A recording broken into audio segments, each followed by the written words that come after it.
नमस्कार. आऊचा खाऊ या यूट्यूब चॅनलवर मी मेधा तुमच्या सगळ्यांचं मनापासून स्वागत करते. अस्सल मराठमोळा पदार्थ आणि सगळ्यांच्या आवडीचा तो म्हणजे पिठलं.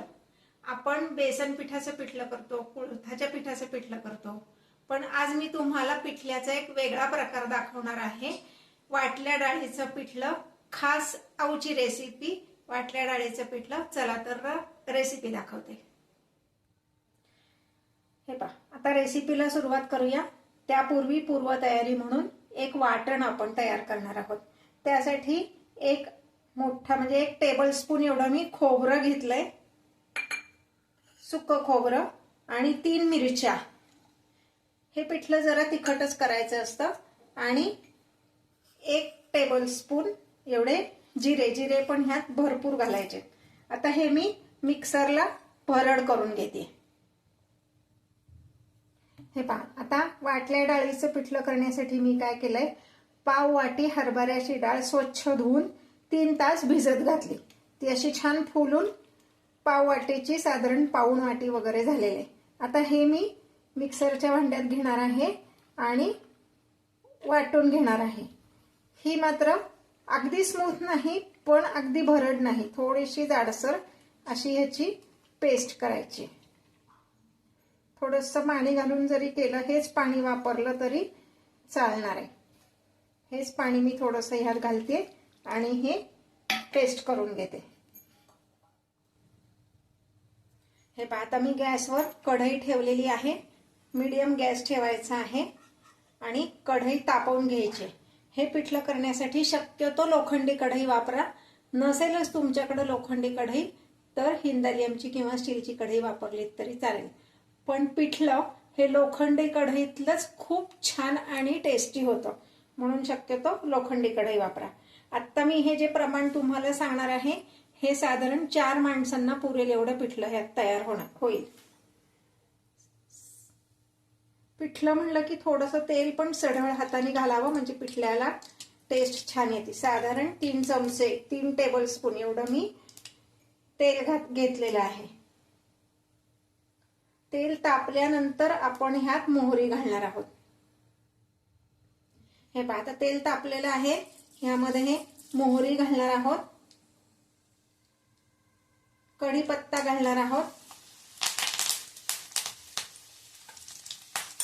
हे जे आपण वाटण वाटून घेतलेलं आहे, हे वाटण ह्यामध्ये घालायचंय आणि लगेचच त्यामध्ये अर्धा चमचा हिंग आणि अर्धा चमचा हळद घालायची. साधारण 1 चमचा अशी चिरलेली कोथिंबीर फोडणीतच घालायची, त्याची टेस्ट खूप छान येते. आणि आता ह्यामध्ये मी पाणी घालणार आहे, साधारण 3 ते 3.5 वाट्या.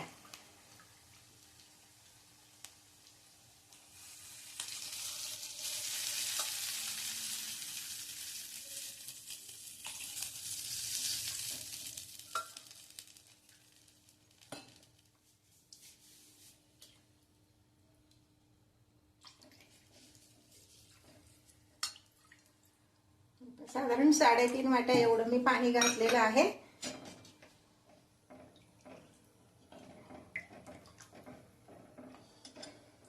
यामध्ये घालणार आहोत 1 चमचा मीठ. मीठ तुमच्या चवीनुसार थोडं कमी जास्त केलं तरी चालणार आहे. आणि अगदी अर्धा चमचा एवढं लाल तिखट घालायचंय.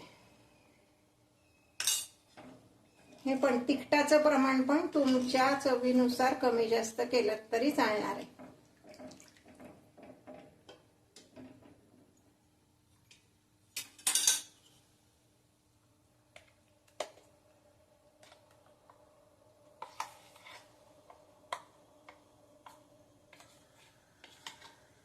आतापर्यंत मी ज्या तुम्हाला रेसिपीज दाखवल्यात त्या जर तुम्हाला आवडल्या असतील तर लाईक करायला आणि कमेंट करायला विसरू नका.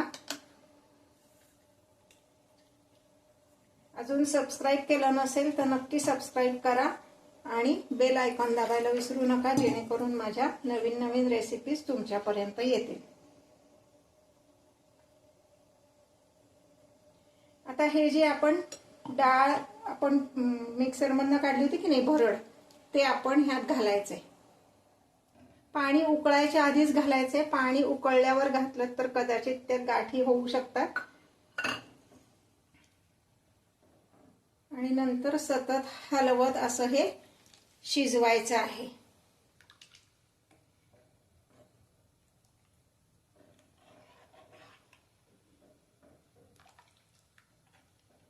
खास आऊची रेसिपी म्हणजे माझ्या आईची ही अगदी आवडती रेसिपी होती की पिठलं म्हणलं की तिला नेहमीच्या बेसन पिठापेक्षा हे वाटल्या डाळीचं पिठलं फार आवडायचं. हे छान शिजून द्यायचंय पिठलं आणि नंतर चव घेऊन तुम्ही ह्यात तिखट मीठ वाढवू शकता तुमच्या आवडीनुसार. हे पिठलं जरा झणझणीतच चांगलं लागतं बरं का. कुठलंही पिठलं म्हणलं की ते जरा असं झणकाच छान लागतं, म्हणून मी ह्यात हिरवी मिरची वाटून घातली.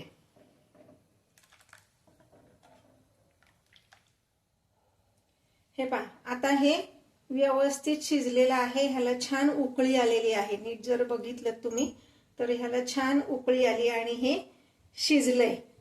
म्हणजे छान रटरट शिजून द्यायचं, ते छान घट्ट होतं व्यवस्थित. हे पहा, मी तुम्हाला दाखवते. आणि हे पिठलं ना पळीवाढच असतं, घट्ट नसतं. म्हणजे पळीवाढ पिठलं म्हणजे ताटात आपण वाढलं की ते असं सगळीकडे खूप पसरत नाही, पण अगदी घट्ट किंवा कोरडं असं नसतं.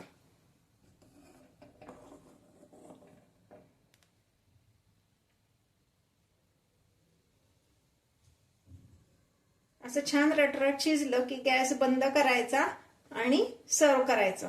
हे पिठलं तुम्ही पोळी बरोबर किंवा कुठली नाचणीची भाकरी, बाजरीची भाकरी, ज्वारीची भाकरी, तांदूळाची भाकरी, कुठल्याही भाकरी बरोबर पिठलं हे छानच लागतं. नक्की करून बघा. नवीन रेसिपी आहे. नवीन म्हणजे आहे पारंपरिक, पण जनरली बाहेर पिठलं म्हणलं की पिठाचंच केलं जातं. हे वाटल्या डाळीचं पिठलं पण खूप छान लागतं. नक्की करून बघा आणि कमेंट करा.